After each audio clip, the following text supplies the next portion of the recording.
muririmbire Uwiteka indirimbo nshya, kuko aje gukora ibitangaza mu gihugu cyacu. Ikiganza cye cy'iburyo n'ukuboko kwe kwera abizanishije agakiza ku Rwanda. Muririmbire Uwiteka indirimbo nshya, kuko aje gukora ibitangaza mu gihugu cyacu.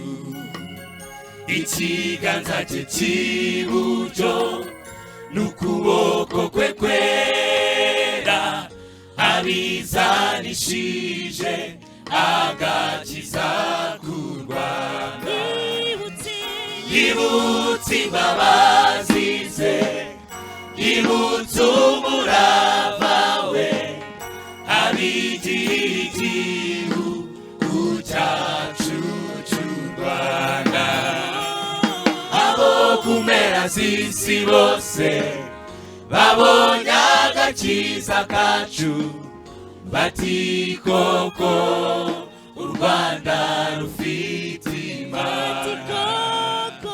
Bati koko u Rwanda rufite Imana. Bati koko u Rwanda rufite Imana.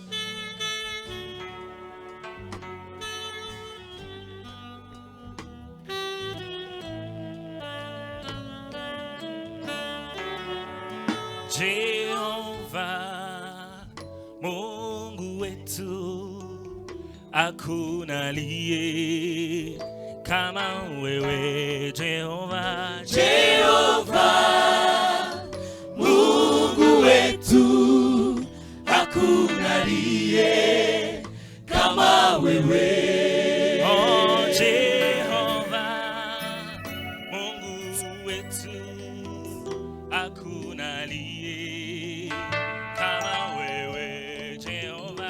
Jehova Mungu wetu, hakuna aliye kama wewe.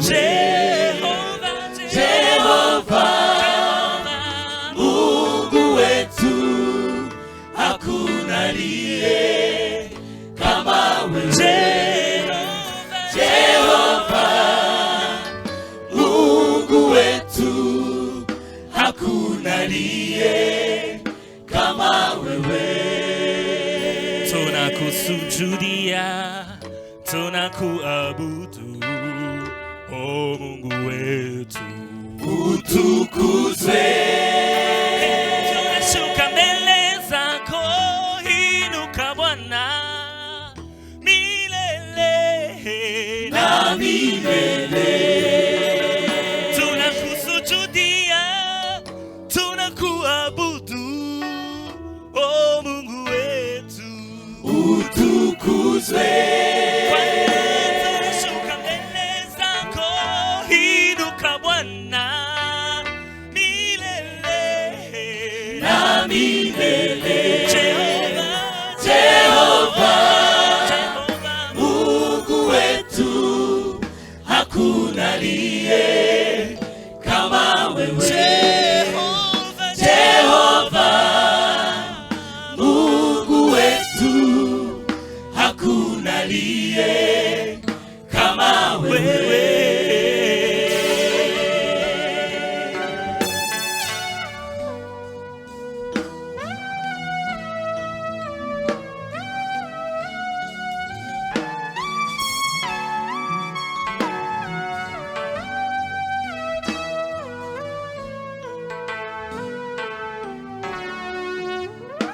kila ulimi ukili wewe ni Bwana, Bwana wetu, na kila goti likuje mbele zako. haleluya, Na kila ulimi ukili wewe ni Bwana, Bwana wetu, na kila goti likuje mbele zako.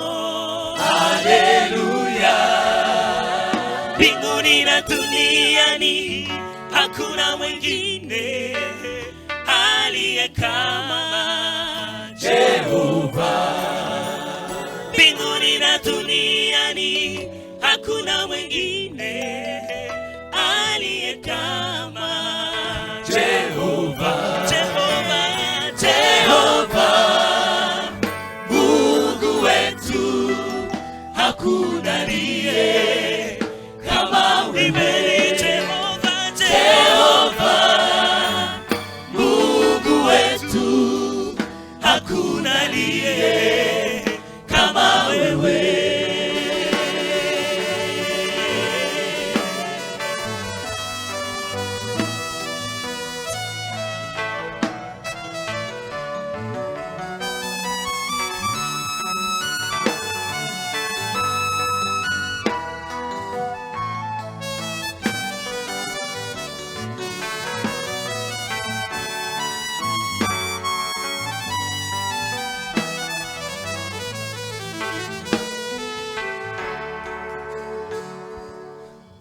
upesi njoni nyote Tumwabudu Mungu wetu, Oh, ni yeye anastahili heshima sifa milele. Oh, upesi njoni nyote Tumwabudu Mungu wetu, Bwana ni yeye anastahili heshima milele. Jehova, Jehova, Mungu wetu, Jehova, Jehova, Jehova, Mungu wetu, hakuna aliye kama wewe Jehova, Mungu wetu, Mungu mwenye uwezo, hakuna kama wewe Jehova, Mungu wetu, Mungu mponyaji, hakuna kama wewe Jehova, Jehova, Jehova, Mungu wetu, Mungu mwenye nguvu, hakuna wa kulinganishwa na wewe Jehova, Mungu wetu, Mungu wetu. Hallelujah.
Amasonsenge urindi bisigaye bigiye gupfa, gukangurira kuba maso musenge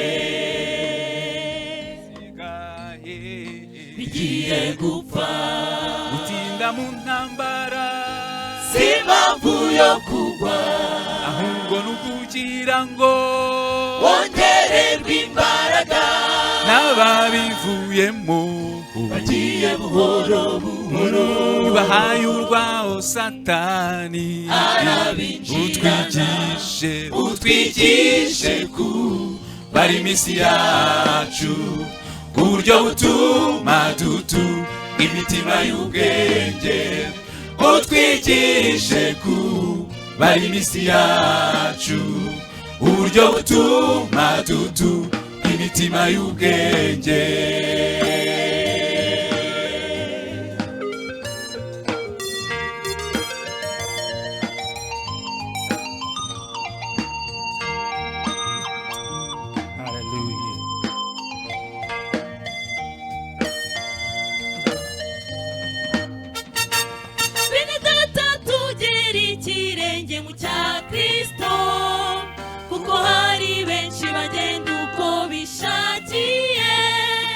biratani biteye isoni byabo imana yabo ninda bahoza umutima ku byiza wo kuhoza kuri wowe witeka utwigishe kubara iminsi yacu uburyo butuma imitima y'ubwenge utwigishe kubara iminsi yacu uburyo butuma imitima y'ubwenge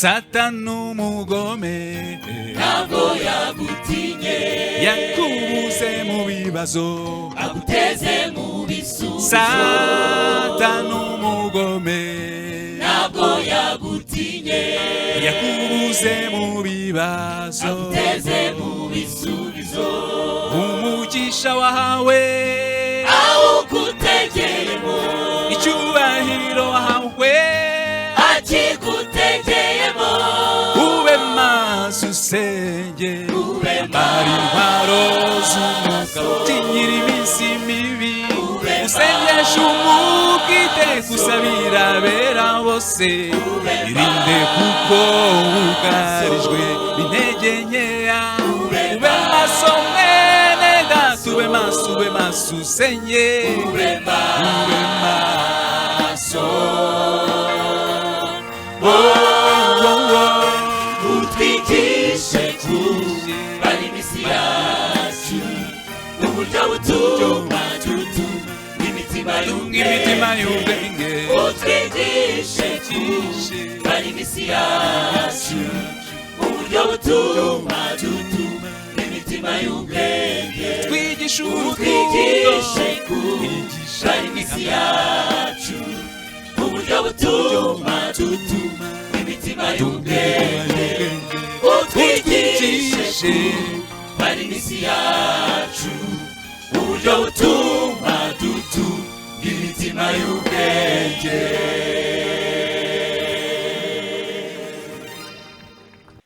Korali Impanda barakoze, twese duhaguruke begekeho imiryango tugiye kumva ijambo ry'Imana.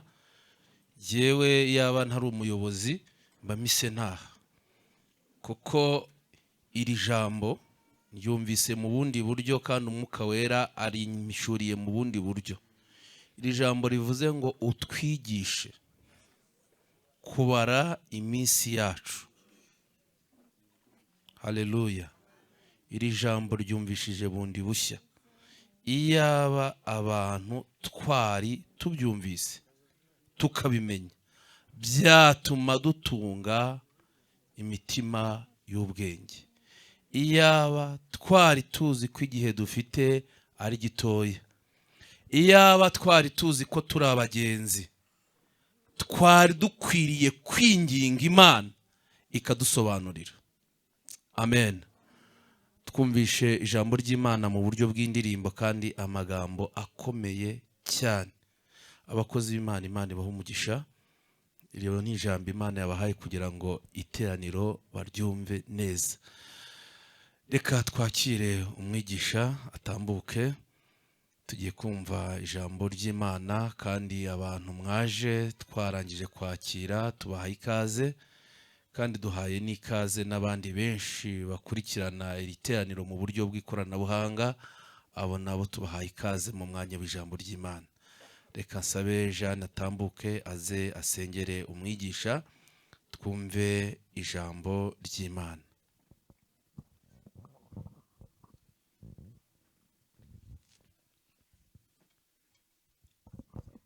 Kadusenge Imana.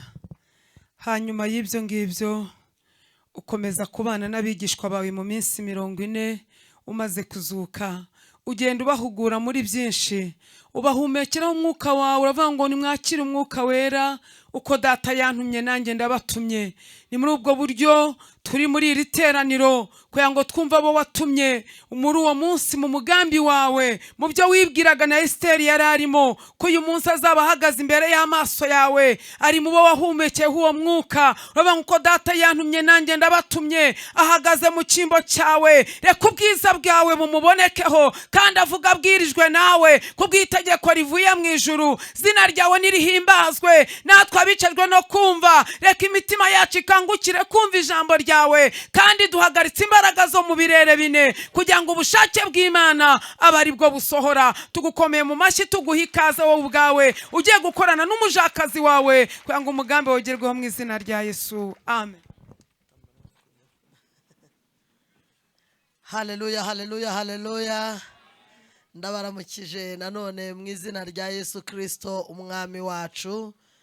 Karibu mu iteraniro rya kabiri. Imana yabanye natwe kuva mu iteraniro rya mbere, twabonye Imana kandi ndimo ndumva itigeze igenda iri no mu iteraniro rya kabiri. Imana ibaho umugisha, munyuze mu gihe gikomeye, igihe cy'imvura yari yahinyuje rwose umuntu wese waba akiri mu rugo, ariko Imana ishimwe ko ibaciriye inzira.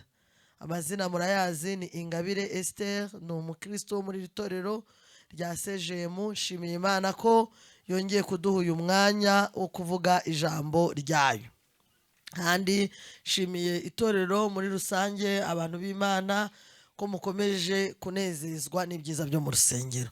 Hanyuma nshimiye umushumba wanjye ukomeje gukoreshwa n'Imana kugira ngo mbone iyi myanya yo kubwiriza ubutumwa bwiza. Nshimiye nabo bakorana bose, Imana iduhana umugisha. Reka twihuse dusome ijambo ry'Imana. Turasoma ijambo ry'Imana riri hano mu gitabo cy'ubuhanuzi bwa Yesaya, ibice byaho 61. Karibu twese mu ijambo ry'Imana, tubumbure Bibiliya zacu dusome ubuhanuzi bwa Yesaya ibice 61. Turasoma duhere ku murongo waho wa mbere tugeze ku murongo waho wa 5. Hanyuma turaza no gusoma mu butumwa bwiza uko bwanditswe na Luka ibice byaho 4. Reka ariko tubanze dusome ahangaha mu buhanuzi bwa Yesaya. Haravuga ngo, umwuka w'umwami Imana ari kuri nge, kuko Uwiteka yansize amavuta ngo mbwirize abagwaneza ubutumwa bwiza. Yantumye kuvura abafite imvune mu mitima, no kumenyesha imbohe ko zibohowe, no gukingurira abari mu nzu y'imbohe.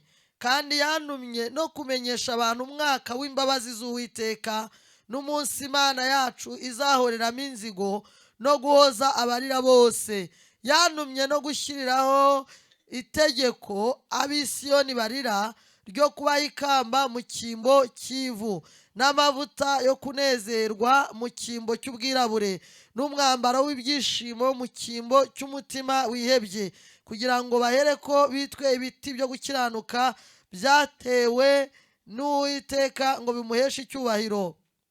Nuko bazubaka hasenyutse, bazubura amatongo yabanje kubaho, kandi bazasana imidugudu yasenyutse yamaze ibihe byinshi ari imyirare. Abanyamahanga nibo bazabaragirira imikumbi, kandi abashyitsi nibo bazajya babahingira bakicira inzabibu zabo. Imana ishimwe cyane. Reka dusome no mu butumwa bwiza nk'uko bwanditswe na Luka. Dusome ijambo ry'Imana, ubutumwa bwiza uko bwanditswe na Luka, ibice byaho 4. Turahera ku murongo wa 16 tugere ku murongo wa 19. Ubutumwa bwiza uko bwanditswe na Luka, ibice 4, umurongo wa 16 turagera ku wa 19. Haravuze ngo ajya i Nazareti iyo yarerewe. Ku munsi w'isabato yinjira mu isinagogi nk'uko yamenyereye, arahagarara ngo asome. Bamuha igitabo cy'umuhanuzi Yesaya, arakibumbura, abona igice cyanditswemo ngo umwuka w'Uwiteka uri muri nge, nicyo cyatumye ansigira kugira ngo mbwirize abakene ubutumwa bwiza. Yantumye kumenyesha imbohe ko zibohorwa, n'impumyi ko zihumuka, no kubohora ibisenzegeri, no kumenyesha abantu iby'umwaka w'umwami agiriyemo imbabazi. Imana itugirire neza. Mwakire neza ijambo ry'Imana. Aya magambo yose dusomye akubiye mu ijambo rimwe tuza kuvuga ngo haleluya. Ibintu 7 byazanye Yesu Kristo mu isi. Haleluya. Bishobora no kurenga, ariko ibyo 7 iyo usomye neza hano muri Bibiliya nibyo byanditse, kuko iyo usomye muri Yesaya hari utwo wabara ukabona tugenda turenga, ariko kamwe ugasanga kari mu kandi. 7 rwose nibyo byazanye Yesu Kristo hano mu isi muri aya magambo y'ubuhanuzi bwa Yesaya. Imana rero iduhana umugisha twumva iri jambo ry'Imana. Bibiliya ijambo ry'Imana rivuga ko Yesu Kristo ari ukuri ko yaje. Iri tangazo ndaritanze, Yesu Kristo yaraje. Mesiya ukuraho ibyaha by'abari mu isi yaraje, yarabonetse. Haleluya. Hari abagifite imyumvire mu bihugu bimwe na bimwe bavuga ko ataje, bavuga ko atari we, bafite uko bamwizera, bafite uko bagenda bavuga kuri Mesiya, bavuga kuri Yesu, ariko ukuri kw'ijambo ry'Imana wizeye nanjye nizeye, Yesu Kristo yaraje. Mesiya yaraje, kandi mboneraho no kuvuga ngo azagaruka. Abe uko yaje azanywe no gucungura isi no gutanga ibi bintu byose ngiye kubabwira, ni nako azagaruka, atazanwe nanone no gucungura, ahubwo aje gutwara abo yacunguye. Azagaruka Yesu. Wicarana aya makuru bitinde bitebuke, Yesu azaza. Uko ni ukuri kw'ijambo ry'Imana. Nta kizabuza Yesu kuza. Yesu azagaruka. Hanyuma rero mbere y'uko aza, abahanuzi benshi baramuhanuye kera atari yaza. Reka mbabwire, ijambo ryose Imana ivuze irarikurikira imyaka n'imyaka kugeza igihe irisohoreje. Yesu mbere y'uko aza, Imana yateguje abari bariho icyo gihe ko hari igihe kizaba, nubwo baba batakiriho, nubwo baba ubwabo barapfuye n'abakurikira barapfuye batakiriho, ariko hari igihe kizagera isi igacungurwa. Abahanuzi benshi cyane bagiye bamuhanura. Haba na wa muhanuzi batumije bakamuha ibiguzi ngo agende ajye kuvuma ubwoko bw'Imana, za nkuru za Balamu na Baraki. Uwari ugiye kuvuma yaramubonye, amubona mu iyerekwa agiye kuvuma ubwoko bw'Imana, ararebera kure, aravuga ngo ndamureba, ndamwitegereza, ariko subu. Haleluya. Ndamureba, kandi ubu bwoko uko bumeze nk'ubwoko butura ukwabwo. Haleluya.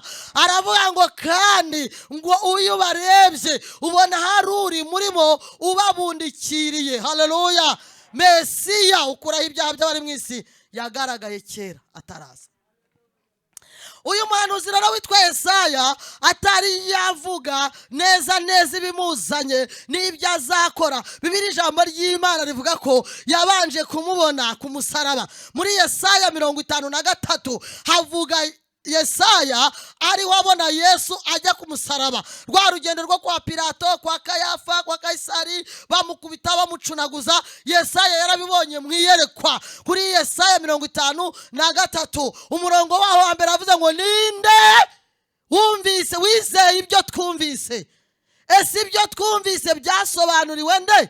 Ko yakuriye imbere y'Imana ameze nk'ikijegijege, umuntu wamurebaga yari afite ishusho itari yo kwizerwa, ndetse uwamubonaga yabonaga asa nk'uwatameshejwe n'imitwaro, ndetse uwamurebaga ngo yari afite ishusho itari ishusho yo kwifuzwa, ngo yari ameze nk'umwana w'intama agiye kubagwa. Ngo arakomeza arabireba neza, abona bamucagaguriraho imyenda, abona bamukuraho umubiri, abona bamusuzugura, bareba bamucunaguza. Ngo akomeje kubireba Yesaya 53 aravuga ngo ariko icyakora intimba zacu nizo yishyize ho, imibabaro yacu niyo yikoreye, yashenjaguriwe gukiranirwa kwacu, igihano kiduhesha amahoro cyari kuri we, kandi imibyimba ye niyadukirisha.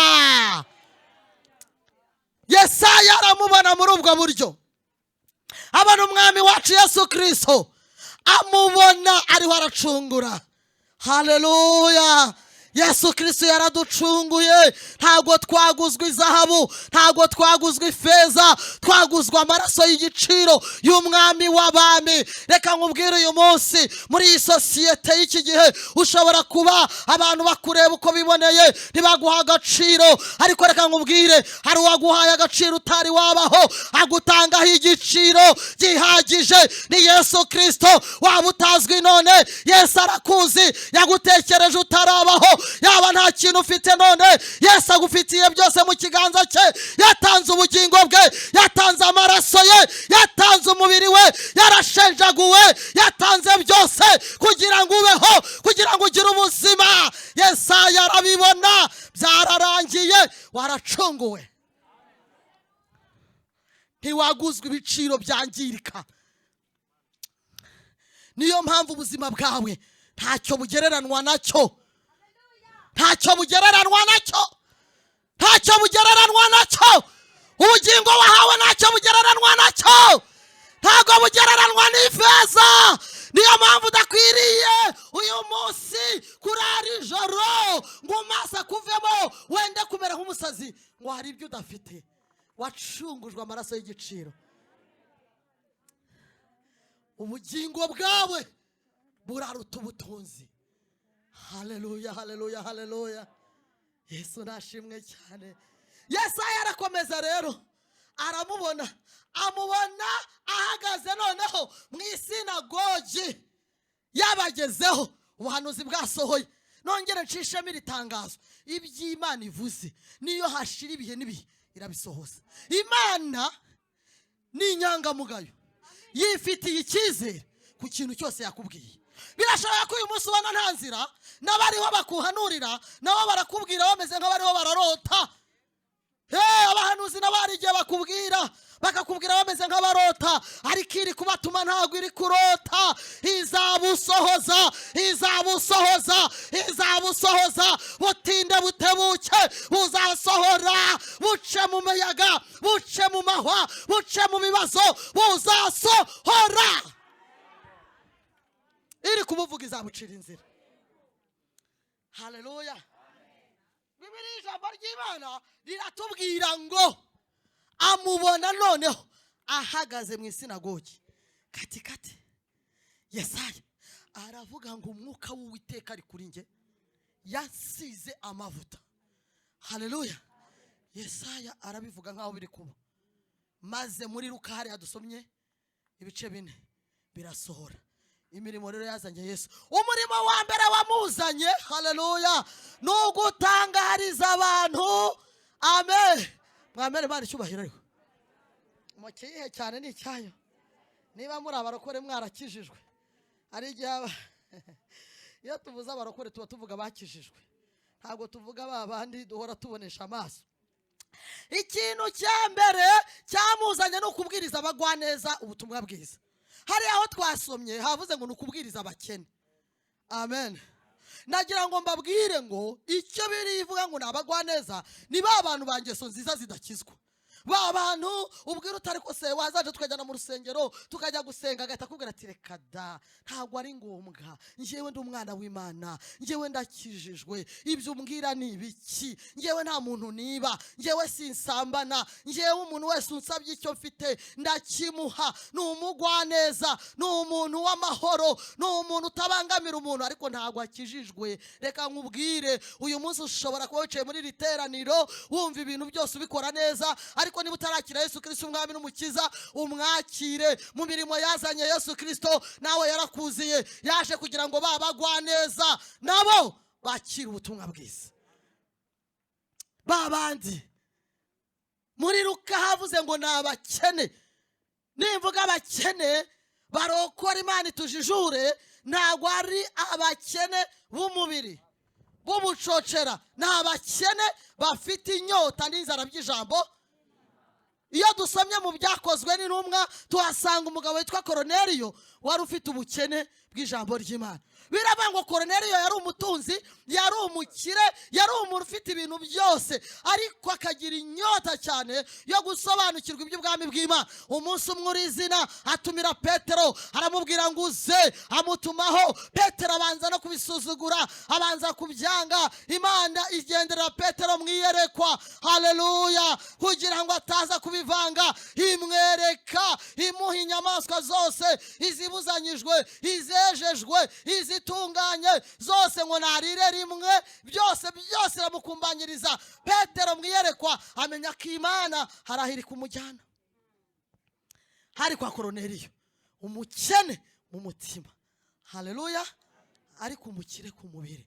Namwe Imana yaje muri Yesu Kristo ngo mumenye ubutumwa bwiza, haleluya. Waba utunze ibintu byose ariko uri umukene w'ijambo ry'Imana. Mu mirimo yazanye Yesu kwari ukugira ngo nawe umenye iki, ubutumwa bwiza. Imana itugirire neza. Kandi muri iyi mirimo uwo nguwo wa mbere urarangiye, ngo yazanywe, haleluya, no kubwiriza ubutumwa bwiza mu bantu bose, haba abazi Imana, haba abavuga ko bayizi n'abatayizi. Hari abantu kiriya gihe bitaga abafarisayo, abitaga abasadukayo, bariya nabo bavugaga ko bagize bate, ko bazi Imana, ariko Imana ntabwo bari bayizi, haleluya, kuko bamwe ntibanemeraga yuko Mesiya yaje. Abo nawe yari yabaziye kugira ngo ababwirize ijambo ry'Imana. Icya kabiri cyari cyamuzanye Yesu Kristo umwana w'Imana, yari yazanywe no kugira ngo avure abafite imvune zo mu mutima. Umutima ujya uvunika, mwabyumvise? Umutima ujya uvunika, nubwo ari urugingo abarwiga mu buryo biologike batatubwira ko harimo amagufwa, ariko umutima ujya uvunika. Umutima ukavunwa n'amagambo mabi, umutima ukavunwa n'amateka, umutima ukavunwa n'ibyo wifuje utabonye, umutima ukavunwa n'ikintu icyo ari cyo cyose cyabangamiye ubuzima bwawe. Ushobora kubangamirwa n'inzara, ukabangamirwa n'ubukene, ukabangamirwa n'urushako, ukabangamirwa n'aho musengana. Aho kugira ngo bifate muri izo nzego bikinjira mu mutima bikawuvunagura, Yesu Kristo umurimo wa kabiri wamuzanye ni ukugira ngo avure n'imvune zo mu mutima.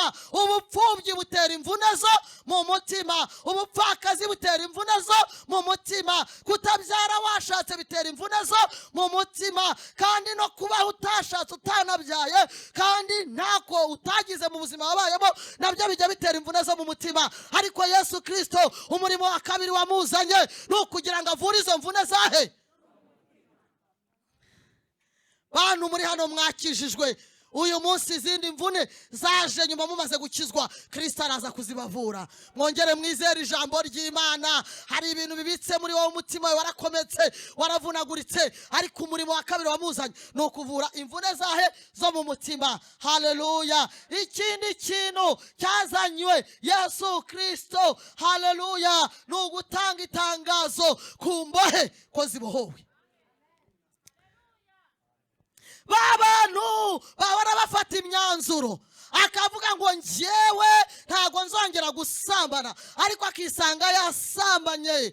Akavuga ati njyewe izi nzoga nazinywa ari izanyuma, barahari, akanasinya urupapuro, ariko ejo akisanga yazinyoye atabishaka. Ibyo byose ni umutima uboshye. Satani ajya kubohera ku cyaha runaka akakiguhambiriraho, uyu munsi ukakihana, ejo bikanga kikagaruka, akakubohera ku kunywa itabi. Uyu munsi ukavuga uti itabi ndariretse, ntago nzongera kunywa ijundikano, sinzongera kurya ubugoro, sinzongera kunywa iritumuwe, iryo mu nkono ndariretse, iry'urumogi ndariretse, shisha n'ibindi ndabiretse. Ugafata umwanzuro, ukivuma, ukikubita, ukavuga uti rwose ntago nzongera. Ejo mu gitondo kuko uri imbohe ukabisubiramo. Ariko ngufitiye itangazo, Mesiya yaraje ngo agukize, agukure muri ubwo buzima bw'imbohe. Uyu munsi aho ubohewe hose uravayo mu izina rya Yesu Kristo.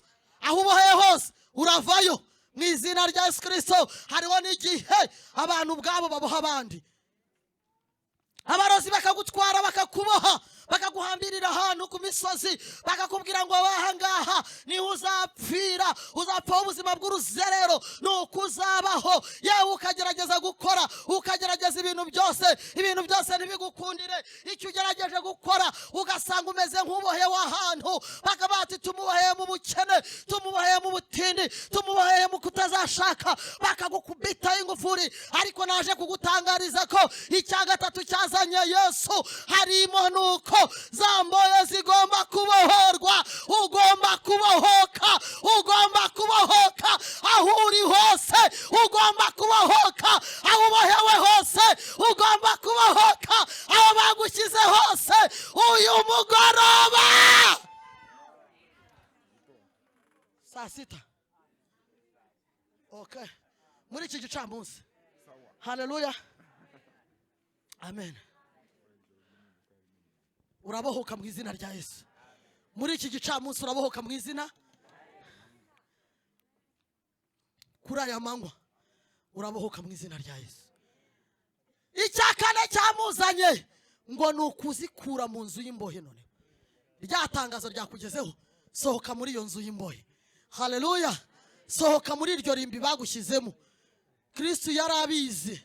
Mbahaye ikigereranyo, hari umugabo umwe yaje amusanga ngo ahantu yari yaragiye kuba, yabaga mu marimbi, ariho bamushyize, yikebagura, nta muntu umwegera, yaba uwo mu muryango we, yaba umuntu wakamukunze. Abantu bose baramwibagiwe, bamubona nk'ikibazo, yarabaye ikibazo atakiri igisubizo. Uyu munsi ushobora kuba uri muri gereza yatumye uba ikibazo, utari igisubizo. Ukubonye wese akakubona nk'ikigeragezo, akakubona nk'umuntu uje gutera ibibazo, akagufata nk'ukuntu utari. Ndakubwira ngo iyo gereza umurimo wa kane wazanye Yesu ni ukuyigukuramo. Urayivamo, n'iy'abarozi urayivamo, n'iy'abapfumu urayivamo, n'iy'abakene urayivamo, n'iy'abene wanyu urayivamo. Yesu Kristo yazanywe no gutangaza imbohe ko zibohowe, kandi no kuzikura aho zabohewe. Haleluya. Ibyo bavuze ni ubusa. Haleluya. Amagambo bakubohesheje zero. Aho bagusize muri iki gicamunsi, aya manywa, ntabwo ariho bari bugusange. Yesu yahagukuye mu byakozwe n'intumwa Petero ngo baramuboshye ku kagambane gakomeye. Umugabo ngo yishe Yakobo, ngo abona abantu baho bagize proudness, barishima cyane, ngo maze ngo ariyongeza, bashaka kwiyongeza. Biyongeza utiyongezwa. Satani nawe hari igihe ashobora kuba yaribeshye, acira birarura inyama yawe si yo guhekenya uko abonye. Nacira birarura, atura ngo birarura, atura ngo birarura. Haleluya. Atura ngo inyama yawe irarura, abarozi bayicira irarura, abapfumu nibayicira irarura, abagome nibayicira irarura.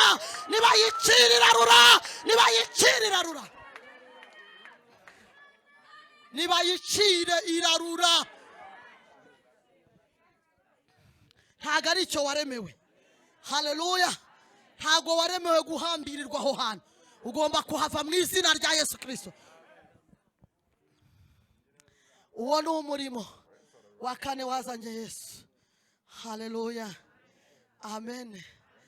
Umurimo wa gatanu wamuzanye yaje no gutangaza ko dufite urubanza. Umunsi Imana izaza guhoreramo inzigo.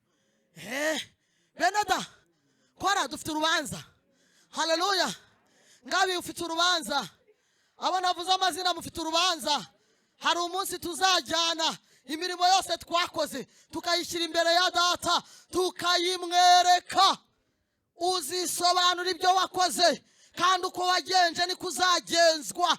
Yesu Kristo yazanye nayo makuru yo gutangaza ko umunsi umwe tuzajya imbere y'Imana tugacirwa imanza zihuye n'imirimo twakoze. Niba warakoze neza ukagororerwa, niba warakozwe nabi ugahanwa. Yesu Kristo yaje gutangaza n'uwo mwaka, umwaka wo guhoreramo inzigo, igihe ijwi rya marayika w'impanda rizavuga. Bibiliya ivuga ijambo ryiza mu Batesalonike, iravuga ngo abazaba barapfuye, haleluya, ngo ntabwo tuzabatanga, nibo bazazuka mbere, kandi abo ni abapfuye bumva.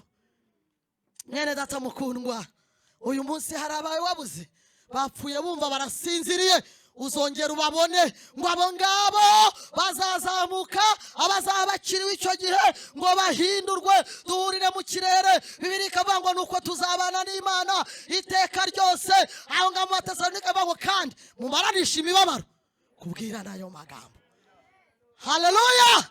Amagambo yahe? Amagambo yuko abera tuzataha. Amagambo yahe? Amagambo yuko itorero rizakurwa muri iyi si. Uwo ni umurimo wa gatanu Yesu wamuzanye. Umurimo wa gatandatu uri hano muri Bibiliya uravuga ngo yantumye gushyiraho itegeko. Kurishyiraho itegeko. Abaroma 18 umurongo wa mbere akavuga ngo nuko noneho rero abari muri Kristo Yesu nta teka bazacirwaho, kuko itegeko ry'umwuka w'ubugingo ryatubatuye ku itegeko ry'umwuka ry'ububata bw'urupfu. Haleluya. Ibyo bintu byose bigushikamiye Yesu Kristo yaje kubiha itegeko kugira ngo bikurekure mu izina rya Yesu. Haleluya. Bikurekurira iki? Kugira ngo nawe ugende utangaza ubutumwa bwiza. Erega wikisuzugura, warahamagawe. Haleluya. Mvugirira ijambo ngo nanjye narahamagawe. Iyo warahamagawe, itegeko ry'umwuka w'ubugingo ryaguhaye akazi. Niyo mpamvu wicaye muri iri teraniro, wabwiriza utabwiriza ufite akazi, wakamera utakamera ufite akazi. Kuba waje byonyine wahamagawe n'Imana kandi wumvise umuhamagaro. Ayo mategeko yandi rero bagushyiriyeho imbibi, imipaka, aha ni waharenga, ibi ntabwo bishinzwe, ibi ni wabikora. Itegeko ry'umwuka w'ubugingo ryabikuyeho. Ngiye imyaka ubwirangiye gutya niko ibyawe bizagenda, uzapfa utyo, bizagenda gutyo. Ayo ni amategeko y'isi. Yesu Kristo mu cyamuzanye yaje kuyakuraho, ayakujeho itegeko ry'urukundo. Icyanyuma, haleluya, ndimo ndasoza. Yesu ashimwe. Icyanyuma yaje kugira ngo aduhe ikamba ry'ibyishimo mu gihe cy'amarira. Urarira hano uri imfubyi, Yesu Kristo yaje kuguha ikamba ryo kwishima. Niyo mpamvu hano muri korari ubu kubita dance ntacyo witayeho, utareba ngo uri buburihe bwirirwe, utareba ngo urishyura inzu. Haleluya. Hari ikamba wambaye kandi iryo kamba rizaguhesha ibyo utigeze ugira. Amen. Ibyo ni ibintu birindwi byazanye Yesu. Uyu munsi ubyakire, kuri aya manywa ubyakire, uyu mwanya ubyakire, ubohoke mu izina rya Yesu. Reka kuguma gutyo. Masiya yarabonetse kandi yaraje, kandi cyamuzanye nta kindi ni wowe. Haleluya. Ntago yazanywe n'undi, ni wowe. Uhereye none ibintu byose bikugose ubihinduzira ijambo ry'Imana. Uhereye none ibintu byose byari bigutsikamiye ubihinduzira ijambo ry'Imana. Yesu yarangije umurimo. Hari indirimbo mu gushimisha iririmba ngo abambwe yarangije ibyo kuducungura. Arangije aravuga ngo birarangiye. Reka twese duhuze umutima duhaguruke. Haleluya. Imirimo yarakozwe, imirimo yarakozwe. Waracunguwe, waracunguwe, waracunguwe, waracunguwe, watangiwe inshungu ikomeye. Haleluya. iyo ndwara ugomba kuyikira mu izina rya Yesu. Ako gahinda kagomba kuvaho mu izina rya Yesu. Izera imirimo yazanye Yesu uyu munsi abasha gukemura ikibazo cyose kikugose, kuko nicyo cyamuzanye. Reka twakire umuntu uri hano muri iri teraniro utari wakira Yesu nk'umwami n'umukiza. Rambura ikiganza cyawe.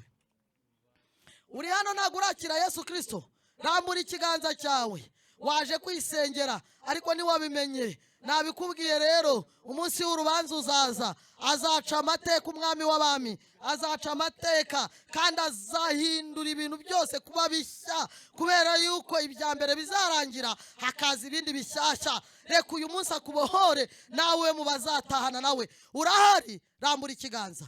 Rambura ikiganza aho uri. Rambura ikiganza aho uri. Rambura ikiganza aho uri tugusengere. Ayo majwi y'abadayimoni yigushuka yikoshya ngo usubire yuko waje. Rambura ikiganza mwene data. Haleluya. Abakijijwe namwe mwe muri gusenga, ngiye kubasengera, mwe mwisengera. Rambura ikiganza aho utarakira Yesu Kristo umwami n'umukiza.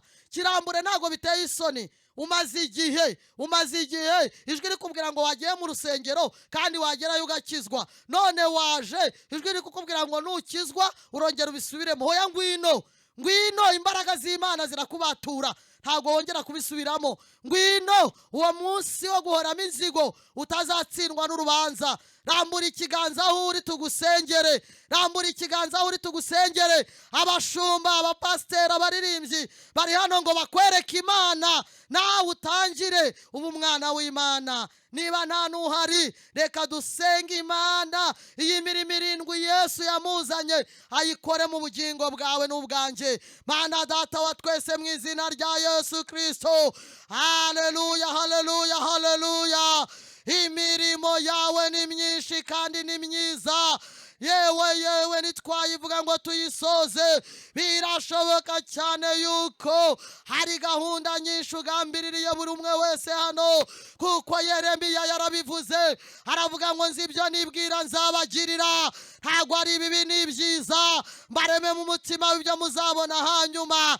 Reka iri torero, iri teraniro urigendagendemo mwuka wera, umenagura ibihome. Yesu muzima wazutse, ubohora imbohe, abari babohewe mu gahinda, abari babohewe mu byaha, abari babohewe mu nzangano, abari babohewe mu matiku, ababarozi bihambiriyeho. Mu izina rya Yesu Kristo ndabakuraho ibyo byago byose, ndabakuraho ako kaga kose, ndabasengeye. Iri teraniro, imirimo yakuzanye Yesu uyisohoze kuri buri muntu wese, umukureho ubwirabure, umwambike ikamba, kandi imbabazi zawe watangaje zigere kuri buri wese, kuko twarababariwe. Ababyizeye twese turagushimiye mwuka wera, komeza ukora imirimo yawe mu izina rikomeye rya Yesu Kristo. Amen. Ogejwe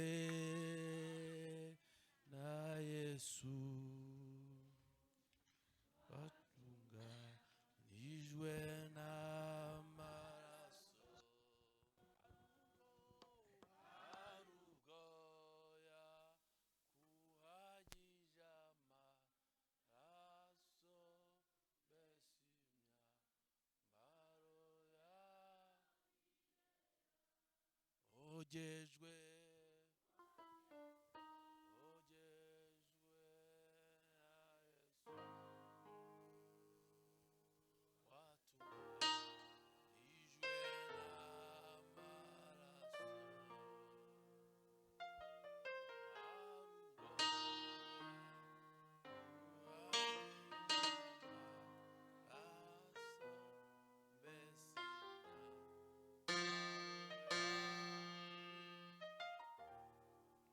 Murakoze cyane. Reka dukomere Imana amashyi kubw'ijambo ry'Imana twumvise, kandi reka twerekeze ibiganza ku mukozi w'Imana, tuvuge ngo Imana imuhe umugisha.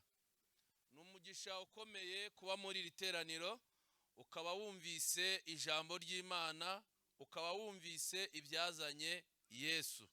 Imana iguha umugisha rero, ukomeze ubizirikane. Ikibazo nuko mu byamuzanye hari abantu Satani yagize imbata akababoha, Yesu akaba yarazanywe no kubabohora, ariko abo bantu bakanga kwakira ubwo butware. Ni ikibazo gikomeye.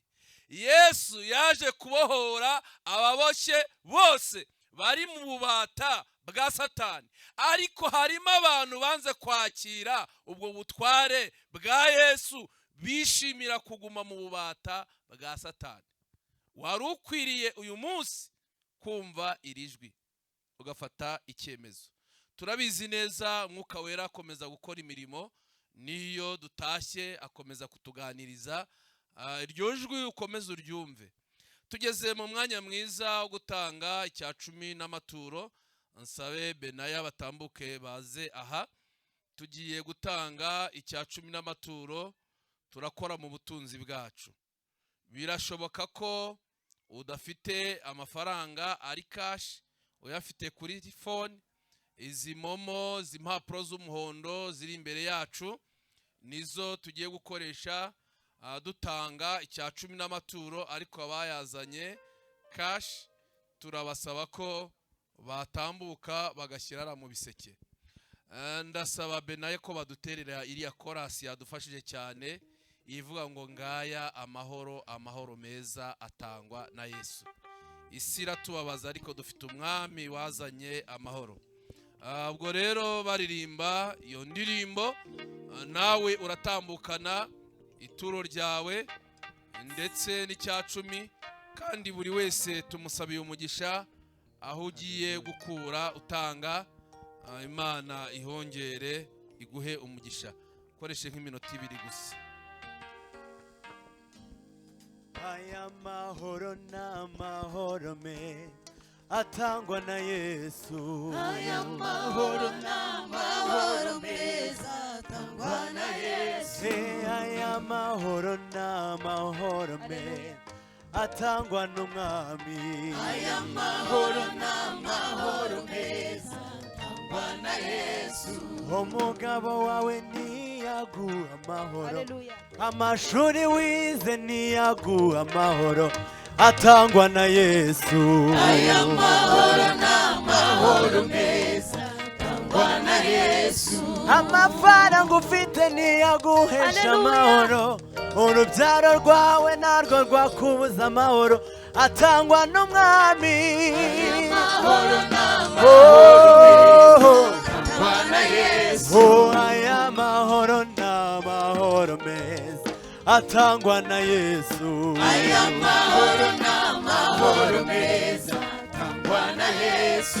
Wajya mu bapfumu ntibaguha amahoro, wajya kwa muganga naho ukabura amahoro atangwa na Yesu. Aya mahoro n'amahoro meza atangwa na Yesu. Uwo mwami ni mwiza, yitwa igitangaza, yitwa umuziranenge.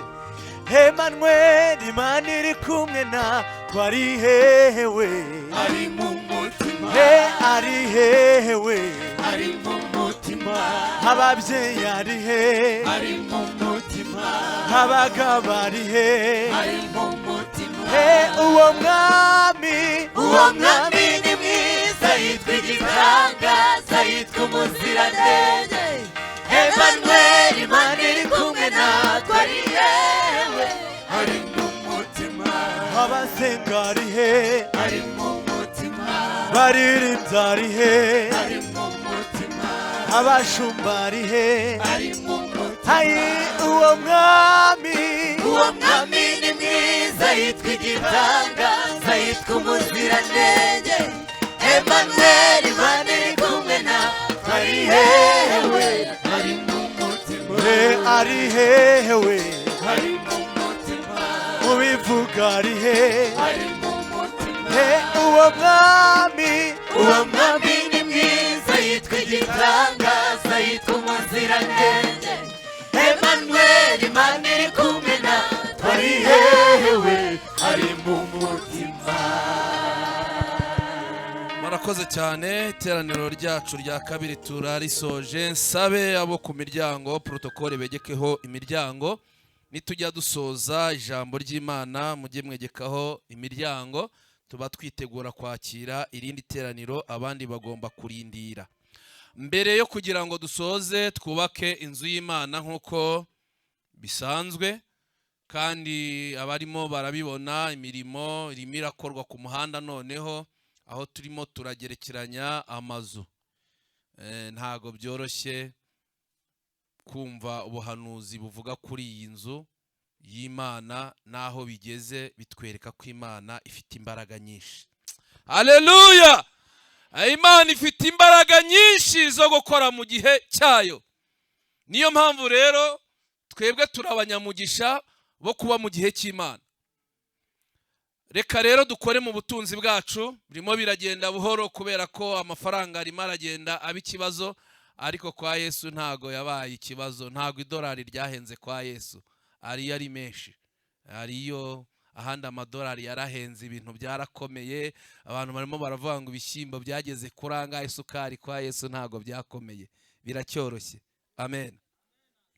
Reka rero twubake inzu y'Imana, nimuyazane mushyiremo ahangaha twubakira Imana, nayo izatwubakira. Mujye muzana ayo mafaranga mwishimye museka mutababaye.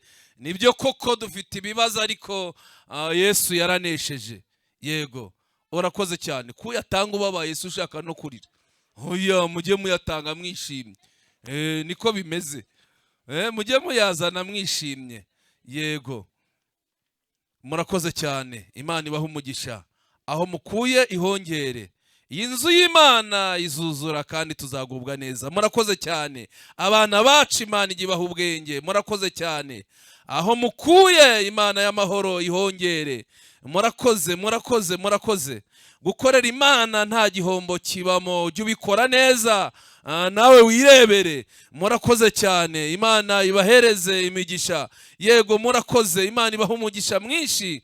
Yego, murakoze cyane. Imana ibaha umugisha. Imana ibaha umugisha.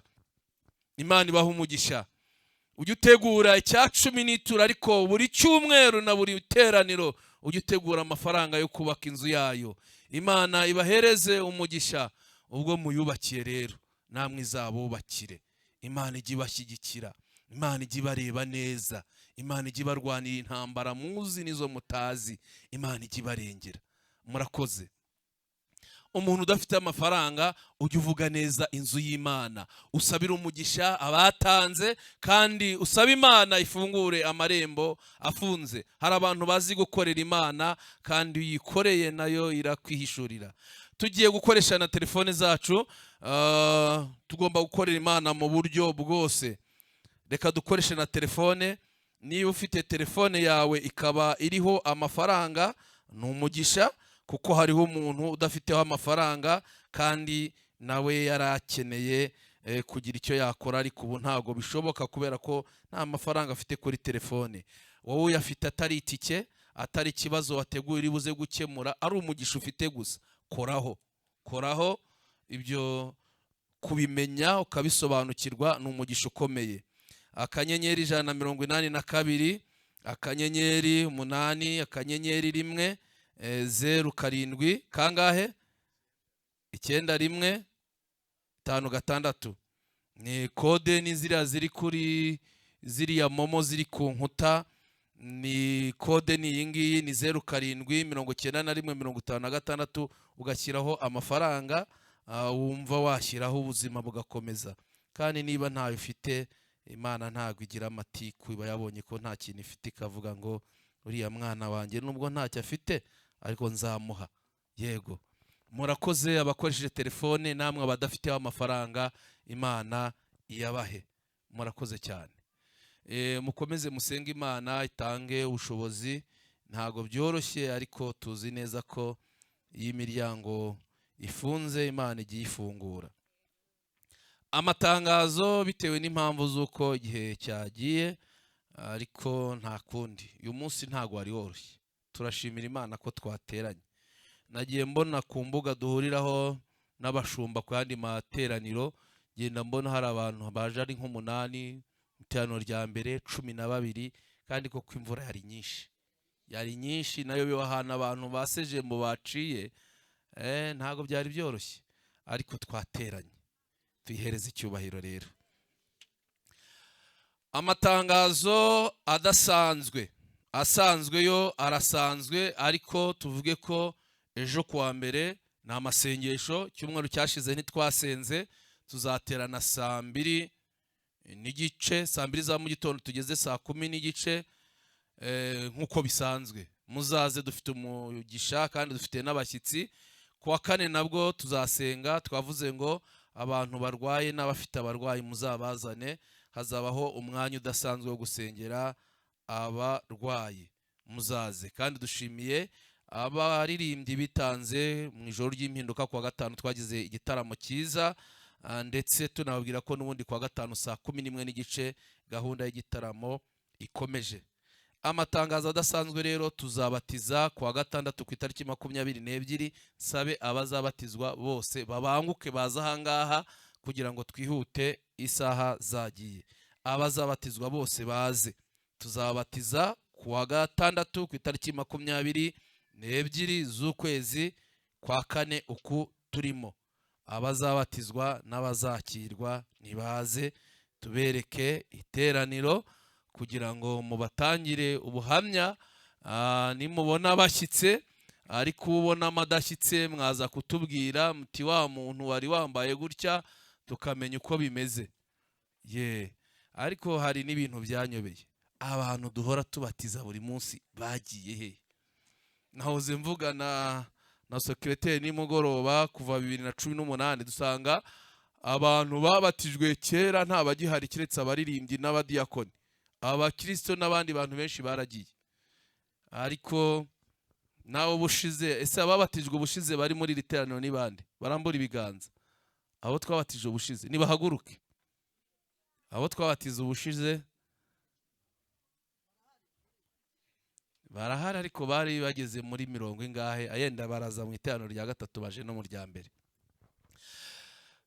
Ndasaba rero ko mwabareba aba bantu mukareba ko bafite ubuhamya. Bari abagiye inyuma baza imbere, abari inyuma baza imbere. Mumanuke kuri no escalier, ndabonamo n'abana. Ufite imyaka ingahe? 12. Ore arayifite ra?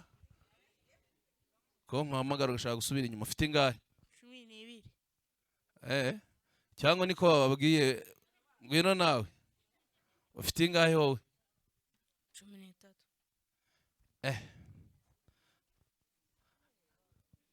Nimubarebe neza rero.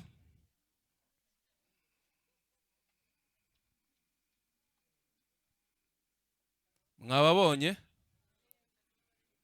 Abari inyuma se ko murimo murihisha, nimuze imbere neza. Abari inyuma bose baze kuri izi escalier z'imbere, mutambuke muze tubarebe neza.